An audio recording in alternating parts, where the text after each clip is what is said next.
Hey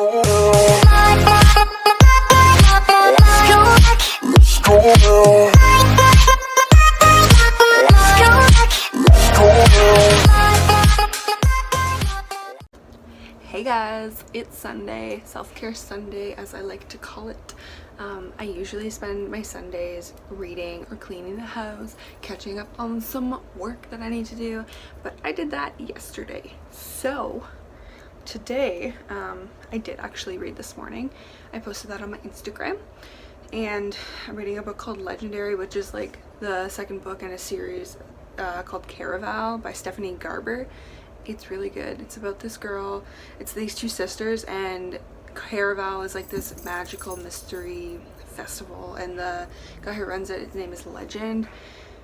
I don't want to spoil it, but like if you're into like YA, kind of like fantasy, magic and stuff like that, you'll really like that book.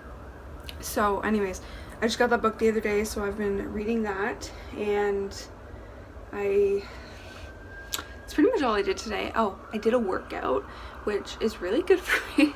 I haven't done a workout in like a week.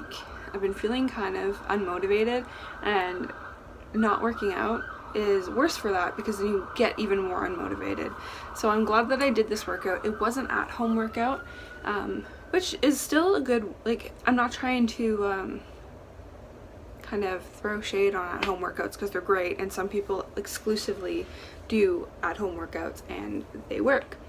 I just personally feel like I do better at the gym because I feel like if I'm out of my home, I kind of have to do something productive. Because if I'm at home, I could easily be like, you know what, I'm just gonna go back and like cozy up on the couch with a blanket, read my book or watch a show.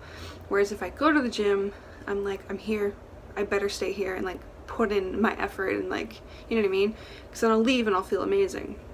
Anyways, today was an at-home workout, and I think it was a good way to kickstart my going back to the gym because I do feel great. I did some Fitness Marshall videos. If you don't know who that is, you need to check him out. He's a YouTuber, and he basically does like dance workouts, and they're so fun. You can't like help but laugh while you're doing the workout, which is not something I do often. I don't laugh when I work out. I'm usually like, I'm dying. Anyways, he's great. So I did that, and then I did some like jumping jacks and like push-ups and stuff, just like no equipment at home workout exercises, and my legs are dead now. It was like 100 squats, 100 push-ups. No, it wasn't. Anyways, it doesn't, I can't remember. My brain is also tired on Sundays because it's the first day of the week or the last day of the week, depending on how you look at it. But anyways, it's not why we're here. We're not here to discuss Sundays and how you look at a Sunday. We're here to discuss the fact that I've been vegan for a year. And listen, when I was a teenager, I felt like every 6 months I was like, Mom, I'm going vegetarian. Okay, so heads up for that. And she hated it because, okay, well, first of all, my mom never accommodated for my meals. She was never like, it's okay, sweetie, I'll make you something else. No, she was like, if you don't eat what I put in front of you, you can make it your damn self or you can starve, which was totally fine. I'm not throwing shade at my mom. My mom's a great individual, but my mom wasn't gonna make a separate meal for me just because I didn't want to eat meat anymore. So it was really frustrating for my mom though, because she was like, you're gonna do this for like a week and then you're gonna go back to eating a hamburger. And she wasn't wrong. Like, I was doing that a lot as a teenager because I wanted so badly to be a vegetarian and eat healthy. And sorry, this is a weird view, but anyway, but it's really hard when you live at home because somebody else is cooking your meals and buying your groceries. And when you're like 16 years old, you don't really have as much of a sense of cooking and health as you do when you're like in your 20s or like past that. So it was really hard to do when I was a teenager. When I was 19, I went vegetarian, and I was vegetarian for about 8 months, and that was when I first met my boyfriend, actually. And about 2 or 3 months into our relationship, I went back to eating meat, and it had nothing to do with him. It was just because of where I was working. We both met at this job. It was a traveling job. We were working for a camp, and it, like, we spent a month kind of traveling around, and it became really hard for me to get the nutrients I needed on the road because I wasn't cooking good meals for myself. I was just kind of getting whatever I could on the road, and then I got really sick and I didn't feel right anymore. And when I was eating healthy vegetarian, I felt amazing. So I don't know why I did this, but I think it was just easier for me to go back to eating meat because it was easier to get. Like, we could go out to eat somewhere and everywhere had, like, I could eat anything, you know? But when you're a vegetarian, even more so when you're a vegan, it's really hard to find food that you can eat that tastes good and is good for you. So I went back to eating meat, and I did so for, well, we've been together 3 years and I've been vegan for a year, so I would say about 2 years I was eating meat and eggs and everything. And I reached a point with, so I've been working out and trying to eat healthy for 2 years, and that first year was really hard for me because I was working out, but my diet wasn't matching up with my workouts. So I became really frustrated because I wasn't losing the weight I wanted to, and I was lethargic. I didn't have the motivation to go do the workouts, and when I did do them, they were like not as good as they should have been. I kind of just did them to get them done. I wasn't excited to do them. I didn't feel great after, and you're supposed to because of your endorphins. But if you're not eating healthy, it doesn't really work that way. So anyways, I needed to find something that was going to work for me, and then I watched this documentary, What the Health, and I've already talked about this in I think it was my 3-month vegan update or something. It was another video, but I watched that documentary, and immediately after it was finished, I was like, I'm not eating meat products anymore, or like dairy or anything. Like, I was going vegan. And I didn't wait till the next day. It was literally when that movie was over, I was like, that's it, like, I'm not doing this anymore. And obviously I had that ethical part of me because I was a vegetarian for 8 months and I had tried through my teen years. So ethically I didn't agree with the meat industry and the farming industry. It was super wrong to me. So that was part of my decision, but also health-wise, I knew that I needed to make a change. My father passed away of cancer. All of my grandparents passed away of cancer. My grandmother had my gosh, what is it called? It was open heart surgery. So everybody in my family that has passed away is heart disease or cancer, which scientifically is proven that meat products can increase your risk of dying of those diseases. And even if you're not dying from it, it increases your risk of suffering from those diseases. So I didn't want to be another person in my family that was going to die of heart disease or cancers, and I realized that I might eat a super healthy diet for the rest of my life and still end up with cancer at 75 years old, and that sucks. But I'd rather have, what is it, like 55 years of health and strength and feeling fantastic, even if I end up with cancer. I don't want to spend those years being lethargic, having no energy to play with my children and my grandchildren, and getting strong and fit. I want to like make the most of my life while it's here, and even if I end up with these diseases that I originally went into this journey to avoid, I'm coming out the other end a better person and a healthier person. So that's kind of why I went on this journey, and it's been a year, and I can't imagine going back.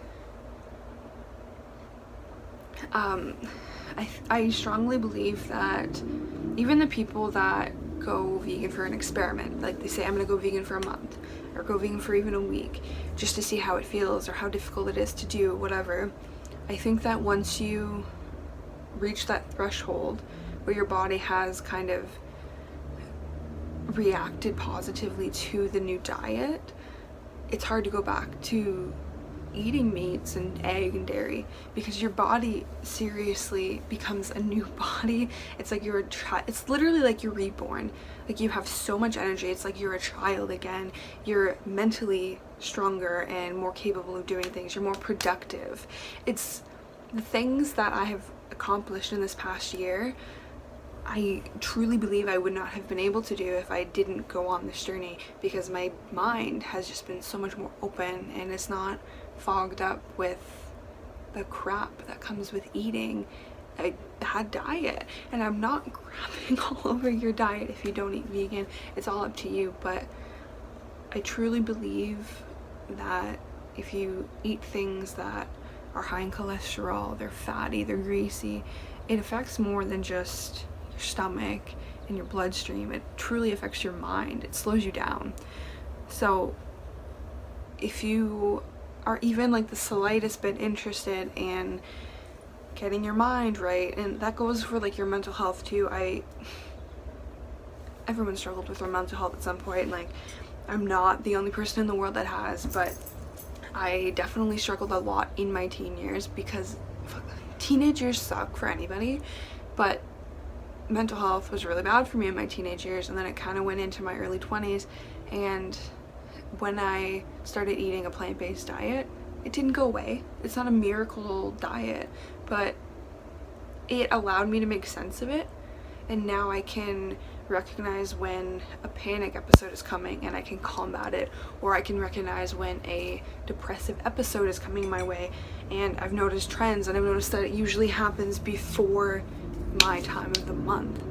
And knowing that is so important, and being self-aware, because when you know these things and you know how to combat it, you can live a better life mentally and physically, and you can do these things that are gonna make the episode less traumatic. It doesn't mean it's not gonna happen, because I do think that chemically our minds do what they want to do, and there's not really any stopping that, but I think that we can survive it, we can get through it and come out the other end a better person because of it. So that's another big positive that I've noticed from being vegan. Another positive, which was again another reason I went into it, the health, but not necessarily like internally. I wanted to lose weight too, and I knew that that wasn't a hard and fast thing. Like, not everybody was going to lose weight on the vegan diet, but I knew that it was a possibility, and that tacked onto all the other benefits. I was like, I'm gonna do it. Anyways, I've lost 30 pounds on the vegan diet. In total I've lost 45, but 30 of it was on the vegan diet, and that feels amazing. I've still got 30-ish pounds to go to be where I want to be, and I obviously want to tack on some muscle because my arms are still pretty flabby, but that's gonna come with time, and it's taking me 2 years to lose 45 pounds, and that sounds like really slow, believe me, I know, but I'm proud, because at the end of the day I've still lost it, and I did that myself, and I worked my buns off to get there. I didn't have some miracle drug that was gonna do it for me, and mentally I struggled a lot with it because I saw the numbers fluctuating, and I saw people lose 20 pounds in 2 months, and I was sitting here at 45 pounds for 2 years, and that was really hard. But you have to remember that everybody and every body is different, and you're gonna get there at your own pace, and as long as you're patient with your body and consistent, you will achieve your goals. But remember that you aren't the same as the person beside you, and your bodies are completely different. One thing I wanted to share with you before I kind of sign off is, in honor of my 1-year vegan anniversary, I launched a book, which I'm very excited about, because actually yesterday I went to this restaurant in North Bay, that's where I live, North Bay, Ontario. It's called Good to Go, and the lady that cashed me out, she was so sweet. I usually go in there and I get a smoothie bowl, but I haven't been in probably 6 months. So I noticed that they changed their menu. They didn't have smoothie bowls on there anymore. So I asked, I was like, do you still make smoothie bowls? Or like, did you get rid of them, kind of thing? Anyway, she was super, super helpful, helping me find something else, because they didn't make smoothie bowls anymore. But anyway, she helped me find something, and then she's like, I'm a vegan too. And I was like, oh my god. First of all, I love when I meet fellow vegans, especially like in my not hometown, but like where I'm living, because I feel, I don't know, I like automatically feel connected to that person. So anyways, that was cool. And then as I was cashing out, she's like, by the way, I follow your blog. And I was like, oh my god, that's like the coolest feeling in the world, to have somebody in public be like, I know who you are. Especially because my whole my blog and like all my social channels, they're relatively small and they're definitely not where I want them to be. But when things like that happen, I'm like, oh my god, like it's getting there and it's gonna get there because I'm gonna keep working at it. And I really believe that if you be your true self, people get that and they like it. So anyways, she gave me a free muffin to celebrate my cookbook, and she was like, you're 23 years old, like that's a big deal, like you should be really proud of yourself, you have your own book launched. And I think that was really cool because I had never thought of it that way. I don't know, I feel like I undermined myself and I was like, yeah, whatever, I have a book. But you know what, no, I am very proud of myself. I did this all myself. Like I designed it, I made all the recipes, I promoted it, I did literally everything by myself, and that's something to be proud of. I didn't have somebody there doing it for me, so I want to share it with you. In honor of my 1-year vegan anniversary, I launched a vegan cookbook, and there's 2 versions. This is the basic edition. It's got a green cover, that's how you can tell it apart. It's filled with a bunch of recipes that are obviously vegan, they're plant-based, they're also very colorful. It's also my own photography for the recipes. Some of them are like copyright-free photos, like this guy here. That's not my photo. But anyways, I'll put the link in the description if you want to purchase it. Look at that. Oh, I'm really excited. So this is the soft cover book, and this is the basic edition. The deluxe edition looks like this. It says deluxe on it, so you can tell. On the back, the deluxe is red and the basic is green. This is also the hardcover copy, and the difference between the deluxe and the basic is the deluxe edition has, first of all, a red cover. It also has some special like dividers in it, like this one. There's a little bit of a background on why you should go vegan, why I made the book. There's some like dividers like this, be groovy or leave man, with like a little picture of a cow. There's a lot of those in there. There's also a letter from me on the first page inside the deluxe edition, so check that out. And then at the back there's kind of just like some photos, again a little excerpt about why I made this book. There's a picture of my dog. And yeah, oh, and then this one, again, why you should be vegan, what in a day vegans save, all of those things. So I really like the deluxe edition because it's got those like little extras in there. I also love red so freaking much. So anyways, both of these books are available on my website, and I'll post the link in the description. It's actually through my publisher, which is Blurb. It's a self-publishing website. So I'll put the direct links, but you can also find everything on my website, wineandmissadventures.com. And if you don't want a hardcover copy, or like you're really pinching the pennies right now, that's okay. If you still want to support me, you can buy a PDF. I believe they're like $8. So anyways, I'll post the link in the description if you would like to purchase one of my vegan cookbooks. They're called A Vegan's Guide to Plant Homicide. Haha, so funny. And yeah, if you have any questions about going vegan, if it was difficult, my favorite recipes in the book, or really any questions at all, or you just want to chat, please message me. Follow me on Instagram because that's where I am the most active, and it's Wine and Misadventures on Instagram. And yeah, that's it for now. So bye guys, thanks for listening to me talk for a little bit. Bye.